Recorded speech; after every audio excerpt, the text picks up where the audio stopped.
গত 10 জানুয়ারি ওটি বিন জামান 1 নামক একটি ওয়েল ট্যাঙ্কার নারায়ণগঞ্জ জেলার বন্দর থানার মদনগঞ্জ সামিট গ্রুপের ঘাট থেকে 360.036 মেট্রিক টন ফার্নেস ওয়েল, যার আনুমানিক মূল্য 3.6 কোটি টাকা নিয়ে গাজীপুর কড্ডা পাওয়ার প্ল্যান্টের উদ্দেশ্যে রওনা করে।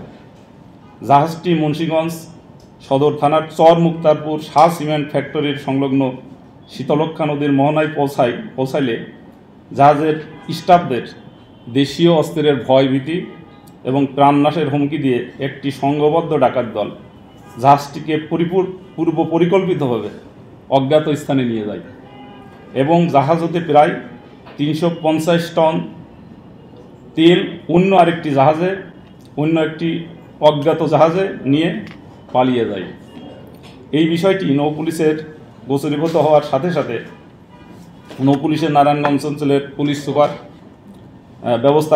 সুপারকে ব্যবস্থা গ্রহণের জন্য নির্দেশ দেওয়া হয়।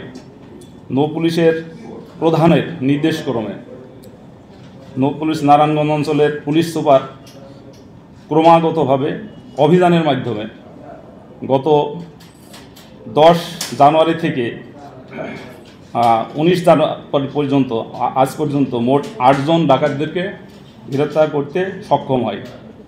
8 জন নৌ ডাকাত হলো 1 ইসমাইল ব্যাপারী, 2 আমজাদ হোসেন তপু, 3 মোহাম্মদ ফেরদৌস ফরাজি, 4 মোহাম্মদ রিয়াজ হোসেন, 5 মোহাম্মদ সুমন মিয়া, 6 মোহাম্মদ ইউসুফ মিয়া, 7 মোহাম্মদ অনিক মিয়া এবং 8 মোহাম্মদ রানা।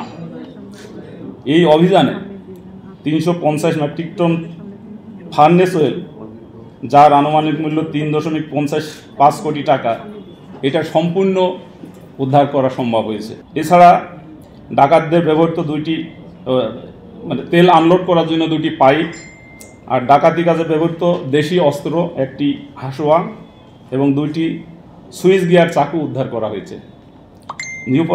নিরাপদ করার জন্য নৌপুলিশ সার্বিকভাবে কাজ করছে। আজকে 19 তারিখ পর্যন্ত আমাদের টোটাল গ্রেপ্তারের সংখ্যা 8 এবং আমরা এই যে ডাকাতিটা সংঘবদ্ধ ডাকাতিটা হয়েছে এটা আন্তঃজেলা ডাকাত, অর্থাৎ মুন্সিগঞ্জ থেকে এই ডাকাতিটা করার পরে আমরা এটা টাঙ্গাইল এবং সিরাজগঞ্জের যে যমুনা নদীর পাড় থেকে এই বাল্কেটটি উদ্ধার করা হয়েছে। অর্থাৎ বিভিন্ন জেলার সীমানা অতিক্রম করার পরে এই যে জাহাজটি, এটার মাল এবং জাহাজ সম্পূর্ণ পুরা মাল সহটাই আমরা ডাকাতির পুরা অংশটাই আমরা উদ্ধার করতে পেরেছি।